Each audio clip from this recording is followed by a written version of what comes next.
అదే RTV app వార్తల్ని క్షణాల్లో చదివే అవకాశం ఉంటుంది. ఒక న్యూస్ పేపర్, ఒక టెలివిజన్ ఛానల్ మీ చేతుల్లో ఎప్పుడూ ఉంటాయి. మన క్షీరారామలింగేశ్వర స్వామి దేవస్థానంలో ఇప్పటిదాకా కూడా విశేషమైనటువంటి స్వామివారికి అర్చన చేయడం జరిగింది. ఇది దేనికోసం చెప్పేసి అడిగితే మన భారతదేశంలో అంతర్గతమైనటువంటి ఒక దేశాన్ని, ఒక రాష్ట్రాన్ని విభజించడం జరిగింది. అది అన్యాయంగా అక్రమంగా విభజించినటువంటి ఒక దేశాన్ని బంగ్లాదేశ్ అనేటువంటి పేరుగా పెట్టడం జరిగింది. దాంట్లో అక్కడ ఉండేటువంటి హిందూ సోదరులను, సోదరీమణులందరినీ కూడా ఈ మధ్యకాలంలో చాలామంది ముష్కరులు, తుష్కరులు అందరూ కూడా విపరీతమైనటువంటి బాధలు పెడుతూ వాళ్ళందరినీ కూడా నానా రకాలుగా హింసిస్తున్నారు. ఆడవాళ్ళనైతే అతి క్రూరంగా చాలా దారుణమైనటువంటి వ్యవహారాలని చేయటం మనం చాలా విషయాలుగా మనం చూస్తూనే ఉన్నాం. ఇటువంటి దోషాలన్నీ, ఇటువంటి ముష్కరులందరూ కూడా నాశనం అయిపోయి మన హైందవ సాంప్రదాయం అనేటువంటిది వెలుగుతూ మన యొక్క దేవాలయాల అభివృద్ధి అంతా కూడా జరగాలని చెప్పేసానని అక్కడ విపరీతమైనటువంటి దేవాలయాల ధ్వంసం అనేటువంటిది కూడా జరిగింది. అటువంటి ఆ దేవాలయాల ధ్వంసం అనేటువంటిది కూడా చాలా హేయమైనటువంటి చర్య కింద మనకి పరిగణిస్తుంది. ఎక్కడైతే దేవాలయాలన్నీ కూడా చక్కగా ఉంటాయో అక్కడ అభివృద్ధి కలుగుతుందని చెప్పేసి మనకి తెలియజేస్తున్నారు. అలాగే హైందవం అంటే సనాతన ధర్మం ఎక్కడైతే వెళ్లి విరుస్తూ ఉంటుందో అక్కడంతా కూడా సుభిక్షంగా ఉంటారని చెప్పేసి మనకి తెలుస్తూ ఉండేటువంటి విషయం. ఇదంతా కూడా తెలుసుకుని అందరూ కూడా మనం చైతన్యం తెచ్చుకుని అక్కడ ఉండేటువంటి మన హైందవ సోదరులందరికీ కూడా మానసికమైనటువంటి ధైర్యాన్ని ఇచ్చి అందరూ కూడా సుఖ సంతోషాలతో ఉండాలని చెప్పేసి కోరుకుంటూ సర్వే జనా సుఖినో భవంతు, లోకా సమస్తా సుఖినో భవంతు. అందరికీ నమస్కారం. నమో పార్వతీపతి, హర హర మహాదేవ, శంభో శంకర. ఈరోజు క్షేత్ర పాల్గొనేటువంటి శ్రీ క్షీరారామలింగేశ్వర స్వామి వారి సన్నిధిలో శ్రీ స్వామివారికి అనిల్ గారి ఆధ్వర్యంలో, అలాగే కిష్టప్ప గారు, వీళ్ళందరూ ఆధ్వర్యంలో స్వామివారికి అభిషేకం చేయడం జరిగింది. అలాగే మన బ్రహ్మశ్రీ సామవేద నగేష్ గారి ఆధ్వర్యంలో స్వామివారికి చండీ హోమం కూడా జరిగింది.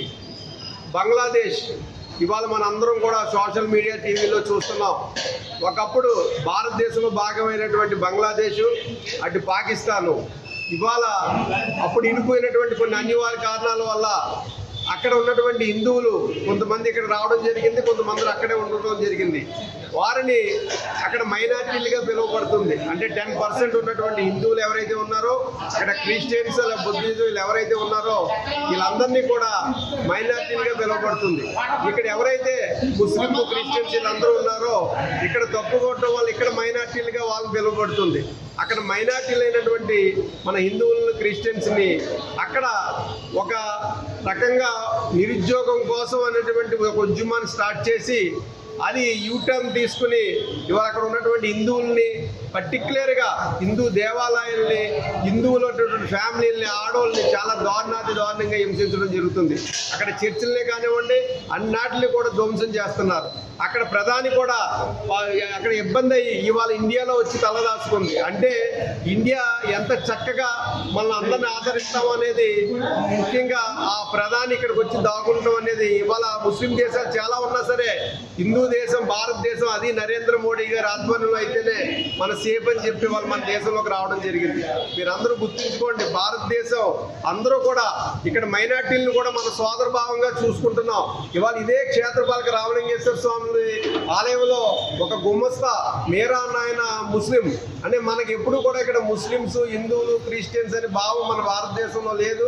మనందరం కూడా సోదరులు. అదేవిధంగా పొరుగు దేశాల్లో ఉన్నటువంటి హిందువులే కాదు, ఏ మతస్థులైనా సరే సోదర భావంగా కొలిసి ఇప్పటికైనా సరే అక్కడ ఉన్నటువంటి ప్రజల్లో మార్పు చెంది ఎవరో అమెరికా వాళ్ళు చేస్తున్నటువంటి దుర్మార్గ చర్యని మీరందరూ కూడా తిప్పికొట్టి ఇప్పటికైనా తెలుసుకోకపోతే రానున్న రోజుల్లో మన దేశాలన్నీ కూడా ఇబ్బంది పడతాయి.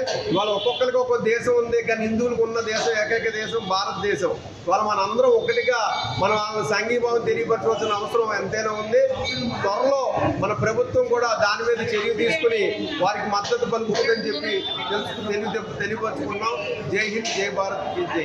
హైదరాబాద్ సుచిత్ర సర్కిల్ కి ఒక విశేషం. మీ లలిత జ్యువెలరీ సుచిత్ర సర్కిల్ కి వచ్చేసింది. ఆగస్ట్ 18న బ్రహ్మాండమైన ప్రారంభోత్సవం. Lalitha jewellery, A block, green park avenue, Suchitra road. మీ లలిత జ్యువెలరీలో ధరలు చెక్ చేయండి. డబ్బులు చాలా చాలా ఆదా చేస్తారు. డబ్బులు ఎవరికి ఊరికే రావు.